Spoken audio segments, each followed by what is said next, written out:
Bom dia, voltamos com a continuidade de Primeira Guerra Mundial, tá? O mapa que nós temos aqui é um mapa histórico que vai abranger também a parte geográfica da Europa. Por que eu estou falando que é um mapa histórico, sendo que mapa tem a ver com geografia? É porque os mapas históricos, eles são cheios de informações de fatos históricos ocorridos dentro desse período que nós estamos estudando. Por exemplo, nós vimos um mundo em conflito na aula passada, os antecedentes que vão gerar esse grande conflito chamado de Primeira Guerra Mundial, que também é abordado por vários historiadores como a Grande Guerra. No entanto, alguns outros historiadores estão tentando manter a separação entre Primeira e Segunda Guerra.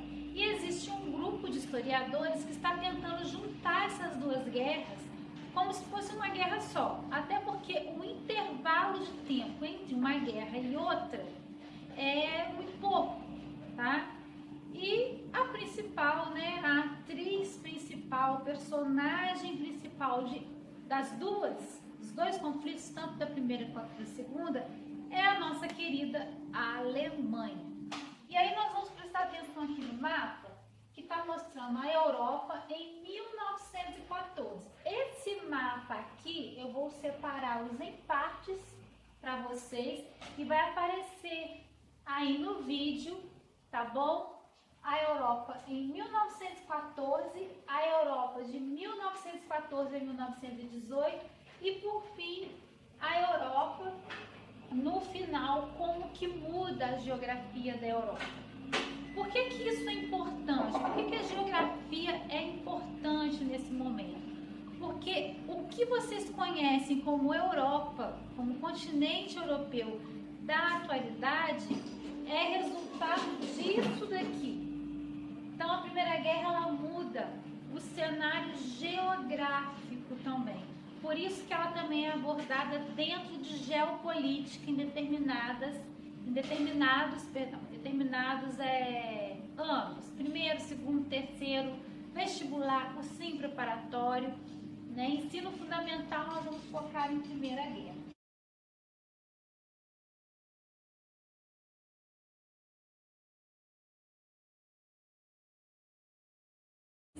Vamos agora para o nosso quadro, para poder tentar acompanhar aquele esquema que eu fiz ali para vocês, para poder ficar bem tranquilo, bem fácil de vocês estudarem, tá bom? Dúvidas é só chamar, é só escrever aqui na descrição, é só perguntar e eu vou respondendo na medida do possível. Bom, quadro. Então, nós vamos agora aqui para o nosso quadro. Depois eu dou um zoom, coloco um PowerPoint para vocês, tá? E aí fica mais tranquilo. Primeira Guerra Mundial, ou então a Grande Guerra. Ela também é chamada assim, tá? O ano é 1914, início, e vai até 1918. E aí, vamos fazer uma retrospectiva dos antecedentes, vamos parar no último tópico dos antecedentes, o que estava acontecendo na Europa antes. Imperialismo correndo solto, corrida imperialista, países disputando ali territórios para colocar suas indústrias, para conseguir mão de obra barata, para exportar para a Europa. Estados Unidos começa a entrar na corrida imperialista, o Japão entra na corrida imperialista e vai anexando ali alguns territórios, indústrias, e nós vamos ter aí agora a tal da paz armada, que é todos os países da Europa, inclusive os países de fora da Europa, como eu citei, Japão e Estados Unidos, se armando belicamente, com armamento bélico, canhões, armas de fogo, se preparando para uma futura guerra, que é exatamente essa guerra que nós estamos estudando aqui agora. E aí nós vamos ter uma questão muito interessante. Após a paz armada, durante a correndo para se armar mediante a uma futura guerra, porque eles já sabiam que essa questão de disputa de território de terras iria dar problema, porque nem todos conseguiram anexar territórios. Então, se um não consegue, qual que é a tática dele? Vamos invadir o amiguinho, vamos tomar do amiguinho, vamos tentar fazer o amiguinho dividir com a gente a força. E era assim que funcionava na Europa imperialista, tá bom? Então a África e a Ásia vai ser uma disputa muito livre, vão ser territórios disputadíssimos. E a Oceania também. Aí nós temos as questões balcânicas, né? Observem os países que estão envolvidos ali nas questões balcânicas. O que era a região ali? As questões balcânicas é uma península ali, né, dos Balcãs, que foi muito disputada por conta da sua riqueza em minérios, entre outras coisas também, tá? Esse território ainda não tinha sido conquistado, e quando ele é conquistado, 3 países se sentem no direito de tomar posse dele, que é a Alemanha, a Áustria e a Rússia. Vamos lá. A Alemanha, 100% nacionalista, um sentimento de nacionalismo enraizado. Eles se sentem superiores, melhores. O nacionalismo está enraizado neles. A Rússia, a mesma coisa. O pan-eslavismo vai unir os povos eslavos e trazer esse sentimento de nacionalidade e transformá-los na Rússia. O pan-germanismo, germanismo na Alemanha. E a Áustria? A Áustria, ela está ali meio que no meio do campo, tentando promover a mesma coisa. Porém, a Áustria, ela tem algumas semelhanças com a Alemanha, se identifica com o nacionalismo alemão e ela acaba meio que andando ali paralelo à Alemanha. E a Rússia vai ficar um pouco isolada. Não se esqueçam de um detalhe, vai aparecer aqui para vocês. Revolução Russa. Não sei se vai aparecer aqui, em algum momento vai aparecer, tá? A Revolução Russa, ela está diretamente ligada a isso aqui, tá bom? Primeira Guerra, Revolução Russa, problemas, conflitos sociais e políticos estão ligados diretamente e indiretamente. Agora nós vamos para o quadro de novo. Já sabemos que as questões ali dos Balcãs estão relacionadas com esses 3 países aqui: Alemanha, Áustria e Rússia, tá? E agora, com a guerra declarada, como é que a guerra vai ser declarada? Vamos lá. Existia um território, né, ali.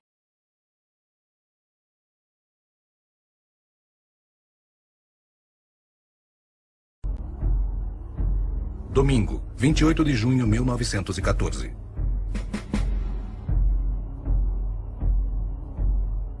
Pela manhã, o arquiduque Franz Ferdinand e sua esposa, Sophie, assistiam à missa em uma capela montada para eles em seu hotel. Deixando o hotel no subúrbio, eles pegaram um trem rumo a Sarajevo, uma viagem de meia hora.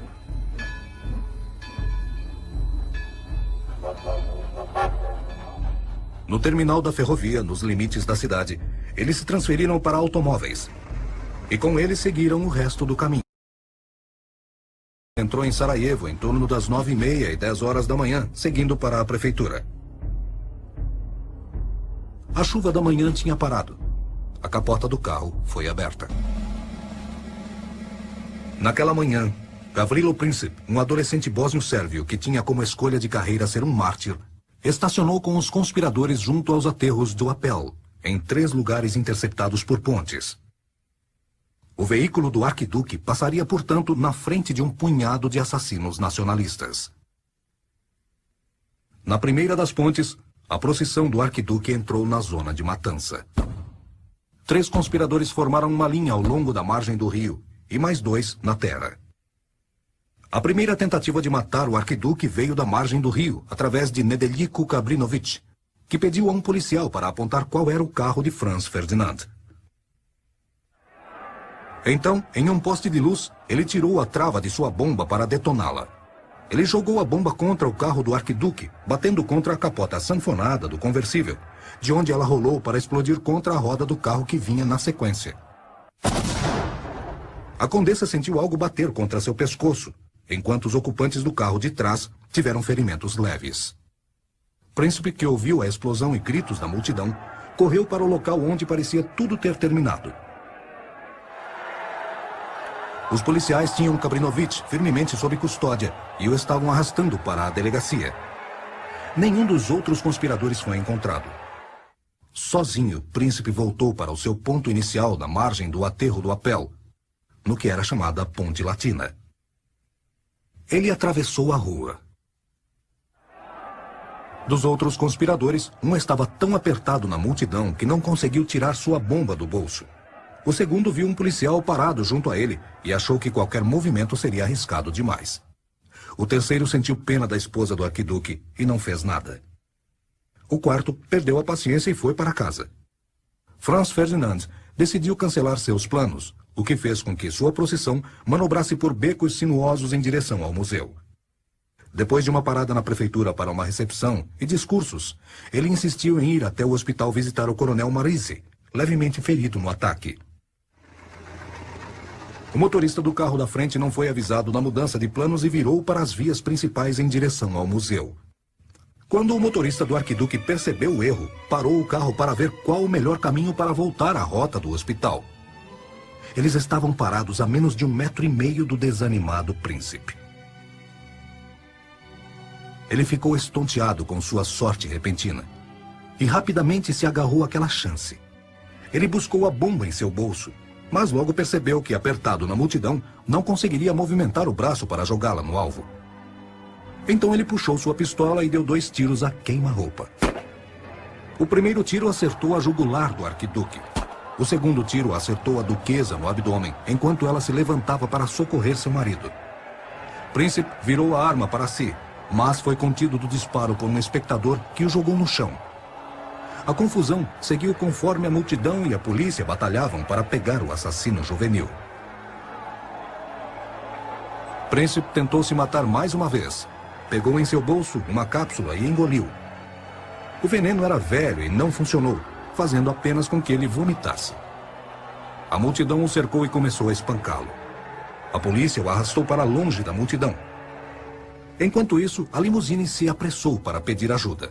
Sophie querida, não morra. Fique viva por nossas crianças, gritou Franz Ferdinand, e assim repetiu cada vez mais fraco. Não foi nada. Enquanto o socorro perguntava ansiosamente como se sentia. O primeiro tiro foi dado perto das 10h30. Sophie morreu às 10h45. O arquiduque morreu por volta das 11 horas. Não foi nada. Políticas, né? E ele vai ser assassinado por um camarada chamado Gravilo Príncipe. Era o nome dele, mas ele não era príncipe, tá? O Francisco Ferdinando, que não tinha príncipe no nome, era príncipe. O Gravilo, que tinha príncipe, não era príncipe. Só para você sacar. O Gravilo Príncipe, ele fazia parte de um movimento chamado Mão Negra, que era um movimento revolucionário de resistência, que ia contra algumas posições políticas da época. Tá? Isso está no livro de vocês. E aí, o Francisco Ferdinando vai ser assassinado em público. A região onde o Francisco Ferdinando se encontra e aonde ele é assassinado é uma região que estava sendo muito disputada. E aí a guerra foi declarada. A guerra foi declarada por causa desse assassinato. Não foi só o assassinato. As tensões, como eu falei, políticas, sociais e econômicas que estavam ocorrendo na Europa também contribuíram para isso. E aí o Francisco Ferdinando, numa dessas visitas para amenizar algumas dessas tensões, leva um tiro, é morto, sua esposa está acompanhando ele, o carro era aberto e ele é assassinado assim, a queima-roupa, tá? Bem publicamente. público mesmo. O assassino dele é preso, né, e vai sofrer as consequências pelo seu ato. E aí nós temos a Primeira Guerra declarada. Então isso é chamado de estopim. Estopim é quando eu acendo um pavio com pólvora, ou então eu pego uma vela e eu quero acender a vela, risco o fósforo. Na hora que eu risco o fósforo e acendo ali, aquilo é o estopim para a vela acender. Se forem fogos de artifício, é estopim para os fogos estourarem. Tá, para haver um estouro, né? Uma bomba explodindo. A mesma coisa é isso aqui. O estopim para o início da Primeira Guerra é o assassinato do arquiduque ou príncipe Francisco Ferdinando, morto em Sarajevo, onde hoje é a Bósnia. Tá bom? E agora nós vamos tentar entender que em 1914, com o assassinato do Francisco Ferdinando, nós vamos ter um avanço da Alemanha nesses territórios. A Alemanha começar a avançar dentro dos territórios da Europa para poder o quê? Confrontar países que vão se aliar contra ela. E aí esses países que vão se aliar contra ela vão ser chamados de Tríplice Entente, Tríplice Aliança. A Tríplice Entente era composta por França, Inglaterra e Rússia. Então a França e a Inglaterra, no momento histórico em que elas são rivais durante a história, né, elas vão se unir para poder, junto com a Rússia, combater a Tríplice Aliança, que é formada pela Alemanha, Áustria e Itália. Foquem na Itália, tá bom? A Itália vai chegar num determinado momento da guerra que a Itália vai trocar de lado. A Itália vai sair da Tríplice Aliança e vai entrar na Tríplice Entente, tá bom? A Itália é aquele tipo de país durante a guerra que ela fica assim, eu acho que lá, aqui na Tríplice Aliança já deu, eu vou para a Entente, lá tá mais interessante. E qual é o interesse da Itália em ir para a Tríplice Entente? A Tríplice Entente começa a anexar territórios, começa a ganhar terras. E a Itália, na corrida imperialista, não tinha conseguido muita coisa, ela fala, opa, tá interessante a Tríplice Entente, hein? Aí o que ela vai fazer? Vai receber uma proposta da Tríplice Entente, que ela tá na aliança até então, dizendo, ó, se você vier com o seu exército lutar aqui com a gente, ajudar a gente, reforçar, né, a Tríplice Entente, sai da aliança, vem pra cá, que nós vamos te dar territórios, vamos te dar terras, vamos conseguir fazer com que você também entre de vez na corrida imperialista. Tá vendo como que um fato histórico está ligado ao outro? Não dá para ensinar imperialismo e ensinar a Primeira Guerra separadamente. Tá um anexado ali ao outro, tá bom? Mas nós estudamos de forma separada com uma compreensão melhor. Então, vai chegar um determinado momento da guerra que a Itália vai mudar de lado e vai lá sair da Tríplice Aliança e dizer, ó, já deu, quero aliança com vocês, mais não. A Tríplice Entente fez uma proposta irrecusável, é pra lá que eu vou. Tipo, me chama que eu vou? Foi isso que a Itália fez, tá? Então, voltando aqui, gravem Entente e Aliança. Entente, França, Inglaterra, Rússia. Repetindo, Tríplice Entente, tríplice de 3, né? 3 países. França, Inglaterra e Rússia. Tríplice Aliança, Alemanha, Áustria e a nossa querida Itália, tá bom? Em 1914 acontece esse estopim todo, nós já temos aí a divisão dos blocos, né? Entente, aliança, e esses dois blocos vão começar a confrontar entre si. Querendo o quê? Terras, querendo mudar isso aqui, ó, querendo anexar territórios. E aí nós vamos ter a chamada guerra de movimento. lembrando que a Primeira Guerra, ela é caracterizada, ela é muito diferente da Segunda em alguns aspectos. Na Primeira Guerra nós chamamos de guerra de trincheiras e guerra de movimentos. Por que isso? Porque os soldados ficavam entrincheirados ali dias e dias e dias, como aparece aí na vinhetinha de vocês, né? E eles iam avançando devagar, eles iam avançando assim, aos poucos, para combater o inimigo. E isso era uma tática de guerra deles, tá? Isso era uma forma de mostrar que eles estavam se preparando mesmo. Alguns exércitos ainda não estavam prontos para combater frente a frente, mas foi o combate frente a frente também. Um outro acontecimento muito importante que vai entrar na Primeira Guerra, o gás mostarda. Esse gás queimava, ele ardia os olhos, ele deixava pessoas cegas e foi um gás altamente, como se fosse uma arma nuclear para aquele período, né, para esse período que nós estamos estudando. Então o gás mostarda ele vai ter um impacto muito grande. Por quê? Porque ele era jogado dentro das trincheiras. E as trincheiras eram cubículos, tipo túneis, né? Como se fossem labirintos. E aí, quando o gás era jogado lá dentro, se a pessoa não estivesse de máscara, ela respirava aquele gás e, às vezes, ela não aguentava e morria. Uma curiosidade importante.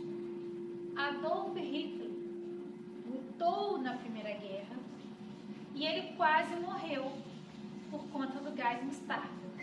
O que salvou ele foi uma máscara que estava, não sei se era dele ou se era de algum outro soldado, solta ali por perto, e ele conseguiu colocar a máscara a tempo do gás se espalhar, né, e não atingir ele.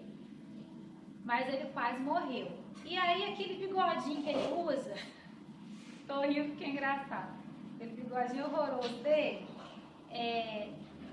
foi cortado durante esse processo em que ele toma um susto com gás mostarda, põe a máscara, o bigode era maior, e o bigode atrapalhou a entrada da máscara. Então ele ficou meio que sufocado com o bigode e máscara. Quando o gás se espalhou, o que ele fez?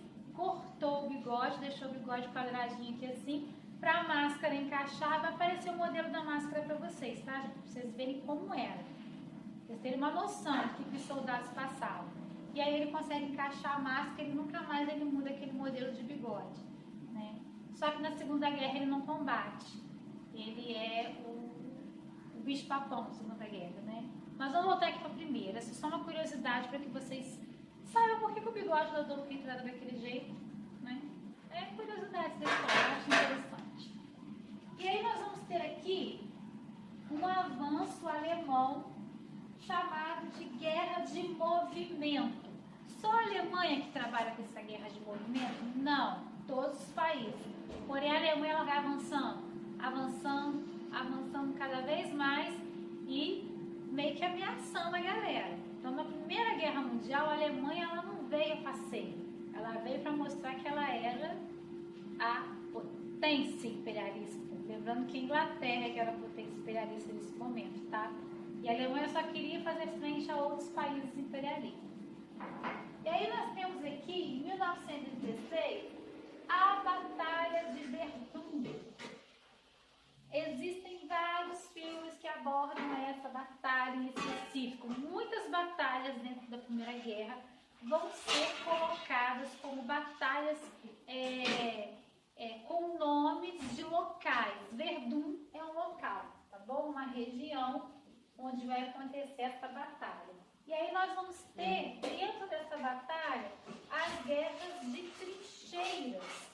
O que são guerras de trincheiras? Eu acabei de explicar. Os soldadinhos ficam ali dentro da trincheira, enclausuradinhos ali, aguardando a ordem para poder avançar, para poder fazer isso aqui, ó, o movimento. É como se eu estivesse aqui parada na frente da câmera dando aula para vocês. E aí, eu estou entrincheirada nesse espaço aqui. De repente, eu recebo uma ordem de que eu preciso avançar para explicar melhor para vocês. Então, trincheira é o que está à minha volta e movimento à medida que eu vou avançando dentro do meu espaço para atacar o meu inimigo. Então, isso é caracterizado como guerra de trincheira, guerra de movimento. Então, é uma guerra completamente trincheira e anda, paralisa a trincheira e anda. Por isso que muitos soldados morriam de doenças, dentro das trincheiras não tinha higiene, era muito rato, muito bicho. Quando chovia, aquilo virava uma sopa de lama, eles ficavam completamente com as botas, né, molhadas, ensopadas, da ferida nos pés, porque a região era fria. Então eles vão começar a sofrer uma consequência mortal, né, maior até do que o próprio confronto. Eles vão morrer de doenças. Então muitos soldados morrem de doenças porque eles estão entrincheirados e não tem como se proteger dessas doenças, uma vez que eles estão expostos no meio do barro, da lama e da sujeira, tá? Convivendo com bichos. A comida era enlatada.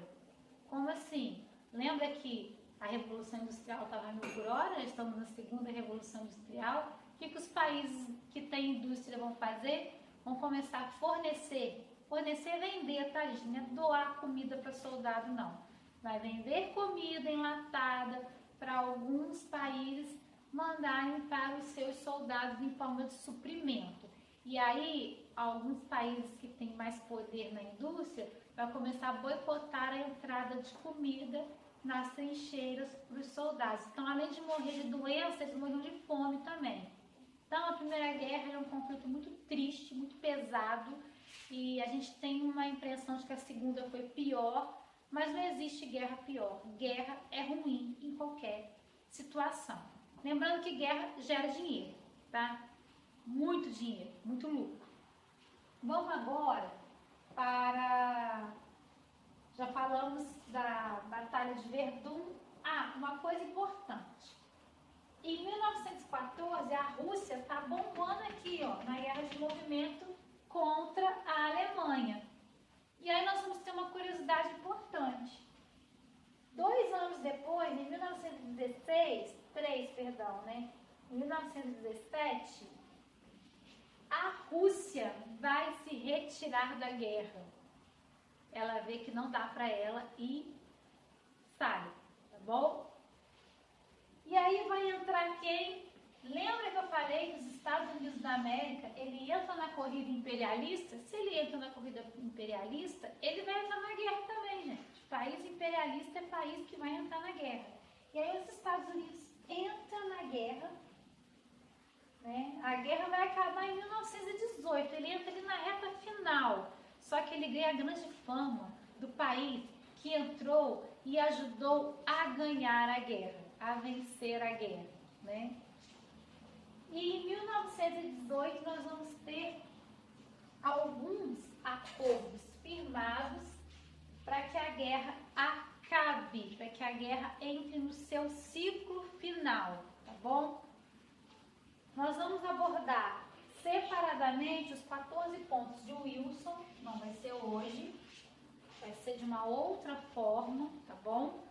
E vamos focar no Tratado de Versalhes e na Liga das Nações.